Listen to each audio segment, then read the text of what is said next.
Hello, hi guys! Magandang hapon sa inyong lahat.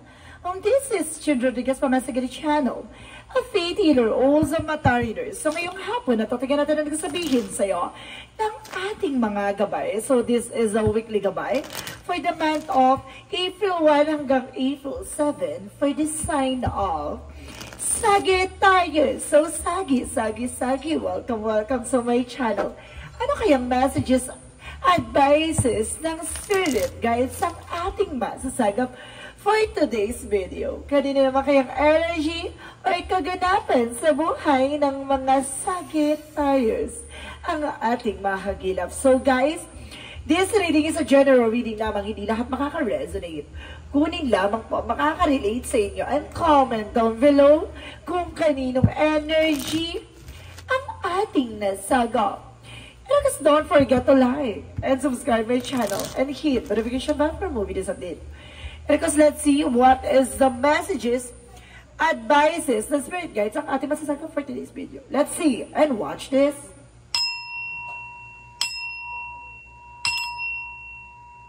Angel Spirit messages. Let's see what is the messages for you ng ating Angel Spirit.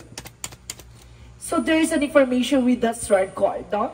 There's an have confidence. Kailangan mahaba ang kumpiyansa or malaki ang kumpiyansa mo dito. Or something, kailangan mo maging matapang, no? Kailangan mong humarap sa takot at pangamba mo, no? Kailangan, kumbaga, laban na laban ka dito. Hindi ka pwedeng urong sulong piha. Sinasabi sa'yo dito with the word card, no? Maaaring nagkakaroon ka ng kumbaga something fear na maaaring mangingibang bansa ka, natatakot ka, nangangamba pa ka. No! Walang urong-sulong sa eksena na to. Pangit yan, masama ang urong-sulong, no? Kaya kailangan, kumbaga, consistent ka, no? Tuloy-tuloy yan. Continuous what you're doing. So, let's see. And there's a travel, guys. Talaga, there's a travel, ha? Maaaring makakapangibang bansa ka or maaaring makakauwi ka na. So, let's see additional messages. So, there is a Hermit card. So, there's a soul searching and soul enlightenment. May mga bagay na maglilinaw sa'yo dito about sa spirituality. No? Bibigyan linaw at matutuklasan ng mga bagay-bagay. So, there's a death card for the ending and a new beginning. May mga bagay dito na matatapos na, may mga bagay na magsisimula na, at may mga bagay na pasabog na mabubulabog. No? Kumbaga, this is a transformation na magaganap na. And of course, there's the 8 of Wands. So, there's some fast combination and fast movement. Wait nga guys, inom lang ako ng water. Oh my God.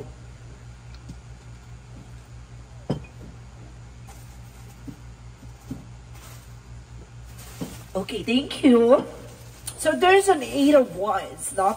This is the fast communication and fast movement. Maaaring bibilis na ang takbo ng eksena. And there's a travel, guys. So maaaring makaalis ka na talaga.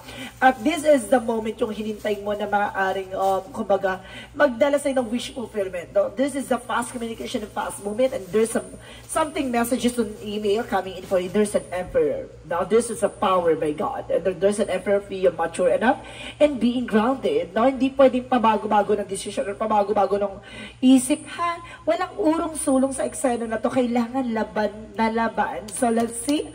What is the Strength card? So, there's a Four of Cups, no? Parang nagkakaroon ka ng analyzation or something observant, no?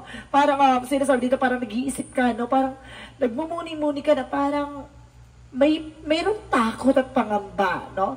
Pero kailangan mong tanggapin yung mga bagay-bagay, no? Kasi kumbaga, kailangan mo tong makuha. And because there is the 7 of Wands, no? Protectionan mo yung sarili mo for negativities and negative thoughts, no? Kumbaga, kailangan mong ilaban, no? Para sa iyong, kumbaga, pagbabagong buhay. So, let's see what is the Hermit card. So, there is the Three of Pentacles. So, there is some collaborations, no? There is a heart-to-heart conversation either, guys, no? There's a communication. So, there's a communication with the God. So, there's a Hermit card with the enlightenment, with the spirituality. Kumbaga, kailangan mong magdasal, magmuni-muni, no? Kailangan mong lumapit sa ating Panginoon. Gawin mo siyang sentro ng buhay mo. So, let's see what is the Death card. So, there's a Nine of Wands. So, there's a final push, no? Kumbaga, may mga bagay dito na konting tiyaga pa, no? Mababago na ang sitwasyon, no? So, let's see what is the Eight of Wands. So there's a chariot for something, a movement, development, no? Talagang chariot is a two joining forces. The time will come, no? And this is the timing, no? This is the perfect timing na kumbaga magkakaroon na ng something movement. Kumbaga ito na yung panahon ng pagbabago, or panahon ng simula, at panahon na ng kaganapan sa buhay mo. So let's see, what is the Emperor? So there is on the Ace of Pentacles. So there is a big money, a big opportunity. So may malaking pera papasok dito, kaya kailangan maging mature and being grounded ka, guys, ha? Hindi pwede yung kumbaga magulo ang utak, walang ganoon. Kailangan porsigido at may dedicated ka sa ginagawa mo. Because there's a big opportunity na papasok at bubulabog sa buhay mo. So let's see, what is the circle in the Four of Cups? So there's an opportunity with the Queen of Wands. So there's a control and there's a stability. No, kumbaga, tuklasin mo ang magpapalakas sa'yo. No? Kumbaga, let's see what is the word card in the Seven of Wands. So there's a Three of Swords in reverse. So there's a recovery from the pain. Kumbaga, baka ito na yung dito na yung oras para makarecover ka for financial crisis. Baka ito na yung financial freedom na hinihintay mo. No? So let's see what is the Hermit card and the Three of Pentacles. So there is an information with the Lovers. So see, there's soul ties. So talaga pagbubuklo din kayo ng ating Panginoon. Kung kayo ay para sa isa't isa, ay kayo ay para sa isa't isa. Kahit na harangin, kahit na agawin, kahit na pigilan ng mga taong nasa paligid mo, ay magtatagpo at magtatagpo ang inyong landasin. So guys, sinasabi dito, there's a something communication or maaaring magtagpo na kayo ng taong magpapabago ng buhay mo. So let's see what is the Death card in the Knight of Wands. So there's an information with a Palace of Cups. So there's an information na happiness. So magiging masaya at maligaya ka na dito, no? Kumbaga ito yung magtutupad sa pangarap mo, kaya konting tiyaga, no? Ika nga nila, may tiyaga, may nilaga. So let's see, what is the Eight of Wands? So because of Chariot card, so there's the Eight of Swords. So kumbaga napapalibutan ka ng toxic or negativity. So kailangan mong kumawala dyan, no? At kailangan mo mag-pay attention, no? It's either a negative thought. So kailangan, kumbaga, kapag alam mong negative yung tao na yan, tanggalin mo sa buhay mo, no? Kasi yan yung bigay ng komplikasyon sa'yo. Kaya kailangan pag alam mong toxic at alam mong negative to tao na to, cardiac, no? Alis. And then there's a tower moment for a major changes. So ito na yung malaking pagbabago magaganap sa buhay mo. Yung magdadala sa'yo na something, a major big changes. Talagang may magaganap na malaking pagbabago. So handa ka na ba? So let's see what is additional messages for the outcome. So there's a Knight of Swords. So nagkakaroon ka na anxieties and sleeplessness and stress that because of your situation. And of course, there is a Knight of Coin na sinasabi dito, guys, maging secure ka pagdating sa finance or either sa sarili mo. So let's see what is additional messages. Ito, parang sinasabi na i-preserve mo yung sarili mo para sa taong mahal mo. No? So let's see what is additional messages. So there's a Two of Wands by choices. Na may mga bagay na pagpipilian ka dito at pipiliin mo na maging maganda ang landas mo. So let's see what is additional messages for career. So there's the Five of Swords in reverse. So there's a fair fight. Na magkakaroon ng patas na laban dito pagdating sa iyong career. At the same time, there's a Tree of Life. Talagang may sanga-sanga. Kumbaga sa family tree, no, may mga taong kumbaga involvement or tutulong sa'yo or something, kumbaga there's a lot of branches, no? Maaaring kumbaga maraming kaakibat. Kumbaga pagdating sa career mo, ganun din. Kumbaga there's a lot of resource of income na papasok sa buhay mo. Kumbaga maraming sanga-sanga na pagkukuha na ng finances. Wow! Ay baka yun yung malaking pag-asambog at malaking pagbabago. So let's see additional messages about sa love life. So there is the Three of Cups. So there is celebration, no? So there's a celebration that because the Knight of Wands is slow and steady, no? Kailangan mong maging mahinahon, no? Tuklasin at alamin mo munang walang sabit yung partner mo or walang sabit yung jowa o asawa mo, no? Kailangan alamin mo kasi there's a Three of Cups with a third party or either a celebration. Maaari magkaroon ka ng celebration by your partner or something, celebration about naman sa for higher level of commitment, no? It's either a wedding, engagement, proposal, so on. So let's see additional messages for health. Sa health mo, there's a magician. So there's a manifestation. It's something empowered by God with an healing. So let's see. It's either healing or something, okay. So there's a page of cups. So there's an intuition. Na maaaring kumbaga, may gamot sa iyong karamdaman. Na binibigay yan sa iyong intuition. Sa iyong panaginip, sa daydream, sa nightmare, or either sa iyong intuitions, no? Or instinct. So let's see what is additional messages for magical fairy messages.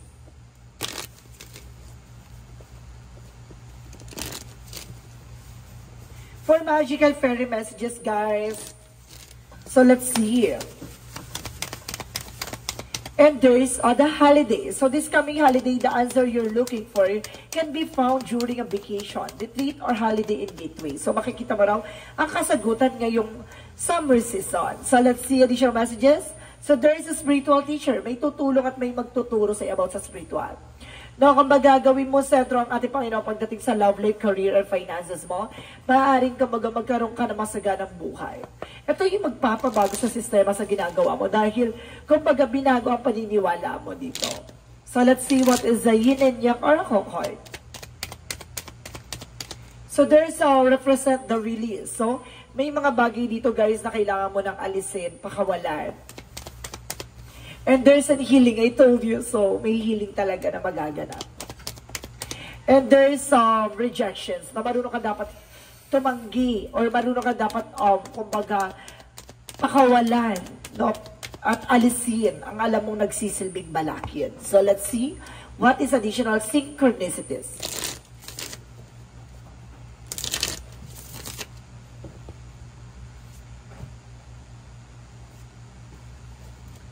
For synchronicities, let's see what is additional messages.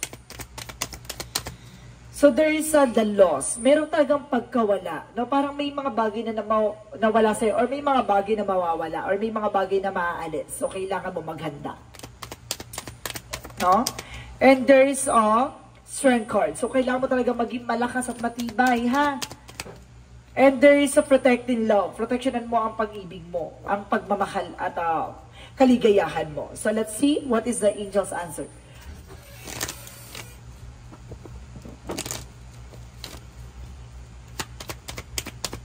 So let's see what is the Archangel Michael messages. So there is explore your options, no? Kumbaga mag-explore yung, kumbaga alamin mo yung matuklasin mo yung magiging choices mo, or mga plano mo, or kumbaga there's a plan A, plan B, yung mga ganon. Kailangan mong alamin pa, no? Para na sa ganun, maging maganda ang takbo ng eksena mo. Ano kasi parang may additional ako dito with the loss, pero bila sa akin pumasok to guys na there's a loss, na kailangan mo maging malakas at maging matibay with the strength card. Kasi may taong mawawala sa buhay mo. No? Meron kang family-related na maaaring sumakabilang buhay. Mag-ingat po. So let's see what is Archangel Michael messages. So there is you and your loved ones are safe. No? Kumbaga, mahal mo sa buhay is safe naman daw. So ano to? Mag-ingat ka lang. And of course, this situation is already resolved. No?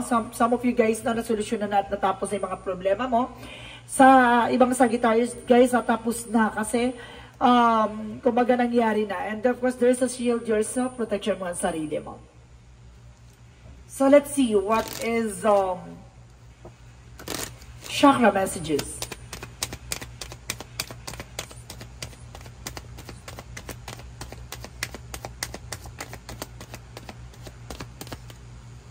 And there's a miracle. Ay, may himala.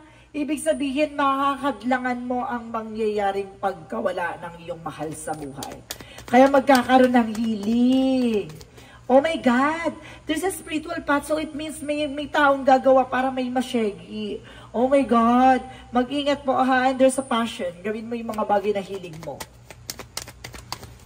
And there is rediscover. At marami ka pang madidiscover. Marami ka pang matutuklasan. So let's see what is the energy. What is the energy represent? Door to the value. See, I told you so. Talagang may pagbabagong magaganap eh. Yung pasabog na to ay yung pagpapabago ng buhay mo. Kaya maganda ka. There's a contract. So see, maraming sign of contract or something. Kontrata guys, or either marami ka mabibiling it's either ari-arian, ganon. And there is a door to the romance. So, bukas ang pintuan pagdating sa buhay pag-ibig. See? May pag-ibig ka na, may finances ka pati. Diba? Paborito ka ni God. So, let's see what is additional messages. Favorite ka ni Lord T. Additional messages. So, the create severing. So, sinasabi dito, guys, no? Complication. So, may mga bagay na magsisilbing complication pagdating sa love life. Kaya maging aware. So, let's see what is additional angel spirit, guys. So, let's see. And there's a yoga. So, something exercise. So, something stretching ang kailangan mo. There's a spiritual teacher. Ay, guys, 2 beses lumabas ang spiritual teacher. So, kailangan mo na albularyo. Ha? Kailangan mo nang tutulong sa'yo. Baka kinukulam yung family mo. Ito, 2 yung lumabas dito. So, ibig sabihin, magkaibang cards yan, ha? So, talaga nire-represent dito na may gumagawa sa inyo ng hindi maganda. So, let's see what is additional angel spirit messages. So, there is a stretch. No? Kailangan mo talaga ng pag-unat-unat o pag-kilos, no? Meron dito parang tinatamad. Kaya siguro kailangan ng stretching, exercise. Laging nakaupo, laging nakahiga. So, let's see additional messages. And there's an adversity. So, there's a something, challenges na pagdadaanan mo. At marami ka matututunan dyan. And there's a loneliness. Hindi ka raw nag-iisa. So, let's see what is Monsology. For Monsology, represent what? So, there's a win-win outcome for ka. So, ipapanalo mo talaga to. No? Kumaga matutuklasan mo at maaagapan mo. Ang galing. No? A time to give rather than take. Mas maganda yung ikaw yung nagbibigay ng oras at gumugugol kaysa ikaw yung nangihingi. Ay, ikaw yung hinihingian. No? So, let's see what is additional messages for angel spirit. So, there is a lesson. So, may mga bagay na dapat mong matutunan. At the same time, there's a self-inventory. No? Kumbaga, magbubukas ang iyong palad or kaisipan pagdating sa spiritual. At the same time, there's a divinity enlightenment. See, there is a source of divinity. So, ibig sabihin talagang mayroong kaliwanagan at kaayusan dito. And there's a snakes, no? Release. Kaya alisin mo yung ahas. Traidor. No? Sa iyong hanay. Baka ayan yung sinasabing negativities around you. Kailangan mo nang umalis dyan. Or kailangan mo nang alisin sa buhay mo yan. There's a free yourself. Napakawala mo ang sarili mo. So, let's see what is the Jesus-loving quotes. Blessed are the peacemaker, for they shall be called of children of God. So, see, binibless daw ng ating Panginoon yung mga taong mas pinili ang kapayapaan kaysa pumatol or gumanti, no, sa mga taong nagkasala sa kanila. Mas maganda isurrender mo sa ating Panginoon nang sa ganon, kumbaga ang Panginoon nang maghudyat ng hustisya para sa iyo. No? So, let's see what is angel's answer. So, there is a take action. So, oh my God. Some of you guys, hindi pa kumikilos, hindi pa nagtitake ng action, ha? Mag-take na ng action. Magpagamot kayo. Maghanap kayo ng albularyo dyan sa malapit sa inyo, guys. So, kailangan nyo yan.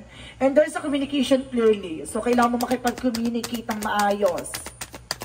And there is a within the next few weeks, sa mga susunod na linggo, maraming magaganap na pagbabago. Maging ingat kayo. So, let's see what is the angel's answer. 9-9. Release. Oh my God, mayroon talaga kailangan alisin. There's a success will to. There's a cycle. And there is a what goes around comes around. Kung ano yung mga bagay na ginawa mo, ibabalik sa'yo. Your current situation are ending. So, might take advantage of better ones if you are experiencing a significant change of or conclusion, viewing your life as a series of cycles or chapter may be helpful. How can you make room for something new to emerge? So, see? Kailangan mo hanapin yung magpapabago sa sistema mo. No, kumbaga, kung paulit-ulit yung mga bagay na nangyayari na yan, kumbaga, hindi mababago ang sitwasyon at yung buhay mo. So, may mga bagay na kailangan mo hanapin yung sarili mo at hanapin mo yung nagsisilbing komplikasyon para makawala ka sa negatibo at para makawala ka sa bangungot ng nakaraan. So, let's see. What is the messages of life?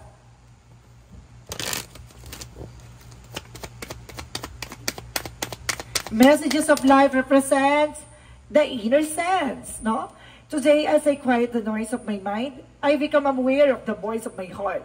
I listen closely to the inner voice. I trust myself and develop confidence in my intuitions. My inner truth is divine truth. I allow it to influence and guides me and every day. So see, kumbaga natutuklasan mo na sa sarili mo yung mga bagay-bagay na magbibigay ng katuparan sa'yo or may mga magbibigay ng kaliwanagan sa'yo, no? Kumbaga, pinapalawak mo ang iyong kaalaman, no? Kumbaga, hinahanap mo yung sarili, no? Parang, yung mga bagay na yun na ibinigay ng ating Panginoon, yun ang magiging decision mo, no? Kumbaga, nakikinig ka sa ating bulong o sa mga gabay mo. So, guys, this is a weekly gabay for the month of April 1 hanggang April 7 for the sign of Sagittarius. So, maraming salamat Sagittarius for this wonderful reading.